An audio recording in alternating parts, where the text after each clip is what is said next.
ভালো আছো? আমরা মোটামুটি একই প্রকারেই আছি। আমি এখানে মুসুরি ডালটা বাটির মধ্যে সিদ্ধ করে নিয়েছি।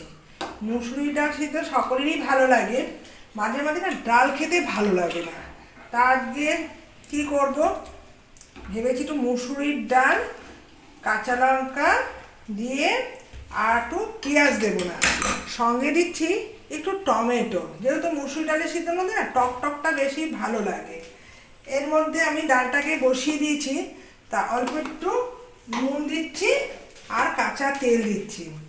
এই দেখো নুনটাও দিয়ে দিচ্ছি, এ দেখো দেখেছো, নুন দিয়ে দিলাম আর একটু কাঁচা তেল দিয়ে দিয়েছি। এটা অসাধারণ লাগে ভাতের সাথে। আর দিচ্ছি একটা কাঁচা লঙ্কা। ব্যাস, ডালটা তোমাদের আগেই সিদ্ধ করে আমি রেখে দিয়েছি, কিন্তু মশলা কিছু দেওয়া হয়নি। এখন দিলাম নুন, টমেটো আর দিচ্ছি কাঁচা লঙ্কা। পেঁয়াজ দাম হচ্ছে 70 টাকা। পেঁয়াজ আমাদের খাওয়া বন্ধ করে দিতে হবে, কিছু করার নেই। আর মসুর ডালের মধ্যে তো আদা রসুন চলে না, তার জন্য আমি দিইনি। তা টমেটো আর কাঁচা লঙ্কা দিয়ে করেছি। 70 টাকা দিয়ে পেঁয়াজ খাওয়ার পক্ষে সম্ভব না আমার, কেন সবাই বাজারে ছেড়ে দিচ্ছে। আর ঝুড়ি ঝুড়ি দেখি পচা পেঁয়াজ, খোসা ছাড়িয়ে ছাড়িয়ে এসেছে। কিন্তু আমি দরকার নেই বাবা, কিন্তু ওদেরকে দোষ দিয়ে লাভ নেই। ওরাও তো এক জায়গা থেকে কিনে এনে আমাদের দিচ্ছে, আমরা ঘরের কাছে সব কিছু নেবো, কিন্তু ওদেরও বিক্রি হচ্ছে না, মানুষও কেনা বন্ধ করেছে, কিন্তু দামটা কারা বাড়াচ্ছে সেই উত্তর তো আমরা দেবো না। আমার পয়সা পুষারে আমি নেব না, পুষারে নেব না। ওই 70 টাকা দিয়ে পেঁয়াজ খাওয়া আমাদের পক্ষে এখন সম্ভব নয়। যারা মধ্যবিত্ত লোকে আছে, কেন বড় লোকরাও এখন হিসাব করে, এখন হিসাব ছাড়া সংসার চলবে না। কেন পেঁয়াজও উপকার, রসুনও উপকার, সবই উপকার, কিন্তু উপকার করলে কি হবে? তাও 500 পেঁয়াজ 35 টাকা করে এনেছি, কিন্তু একটু একটু তো খেতেই হবে। 7 দিনের জায়গা না 4 দিনেই খাবো, কিছু করার নেই। 7 দিন যে খেতে হবে তার কোনো কথা নেই, 7 দিনের জায়গায় 5 দিন খাবো। এবার দিচ্ছি তেজপাতা।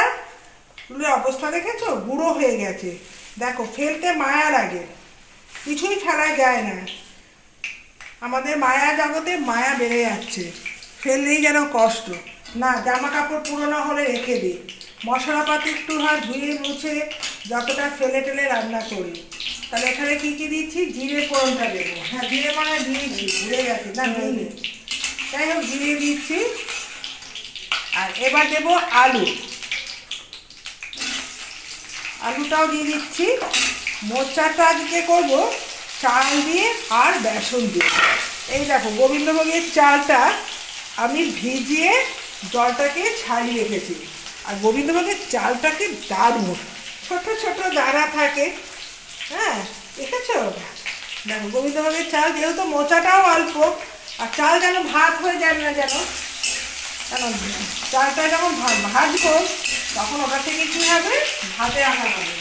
তার জন্য আমি আগে কী করছি, নুন আর হলুদটাকে দিয়ে দিই।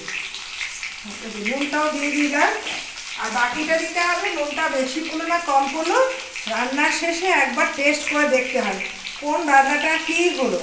এটা নিয়ে একটা গল্প বলি। একদিন বাড়িতে একটা গল্প করছে, বাড়িতে লোক এসেছে, বাড়ির যে রাঁধুনি খুব ভালো রান্না করে, মানে বড় বউ। তারপরে এক ছোট বউ তো সেরকম রান্না পারে না বলে ও প্রতিযোগিতায় নেমেছে। ঠিক আছে, তুমি এই রান্নাটা করেছো, আমি এই রান্নাটা করবো, ভালো কথা, রান্নাও করলো। কী করেছে, বড় বউ 3টে আইটেম করেছে, তার মধ্যে নুন বেশি করে দিয়ে দিয়েছে, কোনোটা নুন বেশি, কোনোটাতে ঝাল বেশি, এই নাকি রান্না করেছে। তখন বাড়ির যারা সদস্যরা থাকে, ও তো এরকম রান্না করে না, তুমি 2 দিনে এসে এত রান্না শিখে গেছো? না দেখো, আজকে মাছের ঝোলটা আমি রান্না করেছি, দেখো আমি বেশ নুন টুন পারফেক্ট দিয়েছি। আর বড় বউ যে প্রায় 15 বছর ধরে সংসার করছে, কোনোদিন নুন টুন হয় না। ও রান্না শেষে কী করে, একবার করে হাতে করে মশলা রান্নার তরকারিটা বা ঝোলটা একটু নিল, দেখলো টেস্টটা কেমন হয়েছে। টেস্ট দেখে সে এবার নুন লাগলে বেশি দেয়, আর ঝাল যেহেতু কম খায়, বাচ্চারা খায়। আর এরকম গোটা গোটা লঙ্কা, ও রান্নার ঝোলের মধ্যে সব থেকে গোটা গোটা লঙ্কা পাওয়া যায়। ও রান্না বেশ ভালোই করে। ছোটো বউ এসে কী করলো, যেটা বড় বউ রান্না করলো, কোনোটাতে নুন বেশি দিয়েছে, কোনোটাতে লঙ্কার গুঁড়ো দিয়েছে। আর কি বলবো, বলার কিছু নেই। আর স্কুলে যখন মায়েরা গল্প করে আমরা শুনি, কিছু বলার নেই। আমাদের যুগটা ভালো হচ্ছে। দেখো, কথা বলতে বলতে আমার আলুটাও লাল ভাজা হয়েছে। আর এখানে আমি কী করছি, যে গোবিন্দভোগের চালটা তেলের মধ্যে একটু ভেজে নিচ্ছি। সব ভাজাভাজি যদি ভালো হয় না, রান্নাটা অটোমেটিক সুন্দর সুন্দর টেস্টি টেস্টি রান্না হয়। আমরা খালি বসে বসে শরীর চর্চাও করবো, রান্নাটা করবো, এক তরকারি খাবো, তাও টেস্টি টেস্টি। দেখো কি সুন্দর গোবিন্দভোগের চালটাও লাল লাল লাল লাল হয়ে গেছে। এখন সব কিছু রান্নার মধ্যে হচ্ছে লাল লাল লাল লাল। ঝোল রান্না করেছি, লাল লাল লাল লাল মাংসের ঝোল হয়েছে, গাইডও লাল লাল কিনেছি। ওর কথায় কথায় শুরু করে লাল লাল লাল লাল। তাও আমি তার কাছ থেকে একটু ডায়লগ শিখলাম, লাল লাল। কিন্তু আমার বাড়িতে তো লাল লাল কিছু নেই, লাল লাল কাঁচা লঙ্কা আছে, তাই দিলাম। বুঝেছো? দেখো কালারটাও এসে গেছে। এইবার মোচাটাকে কি করেছি, মিক্সিতে হাফ বাটা দিয়ে নিয়েছি। মোচাও কাটতে পারি না, কি করব, কোনো কাজের নয়। কি সুন্দর আগেকার মা মাসিরা কি সুন্দর গুঁড়ি গুঁড়ি গুঁড়ি করে। আমি এটাকে নুন দিয়ে সিদ্ধ করে জলটাকে ফেলে তারপরে মিক্সিতে হালকা করে ব্লেন্ড করেছি। এবার মোচাটাও ঢেলে দিলাম। এ বাবা, এত কিছু তো ভুলেই গেলাম। দেখেছো? দেখো, চাল দিয়ে মোচার ঘন্ট খাবে, দারুণ টেস্টি লাগে।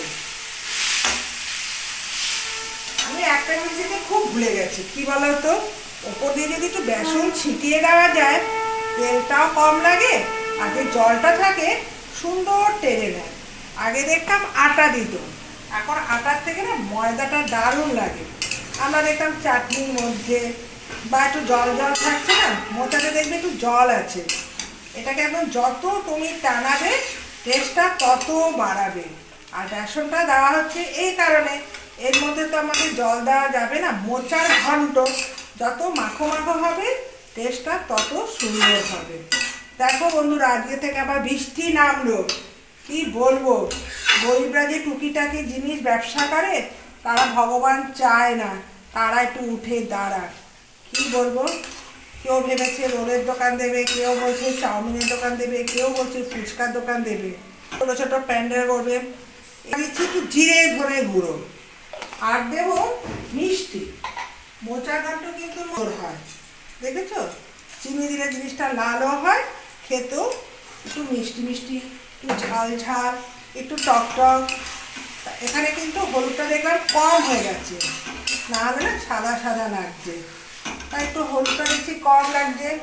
আর একটু হলুদ দিই। আর নুনটা এখন দেখা যাবে না, কেন বলো তো, নুনটা আগে যদি দিয়ে দিই, এটা যত শুকনো হবে নুনটা তখন বোঝা যাবে। এখন যদি আমি নুনটা টেস্ট করি, বোঝা যাবে না, এটা যতটা আছে আরও কমে যাবে।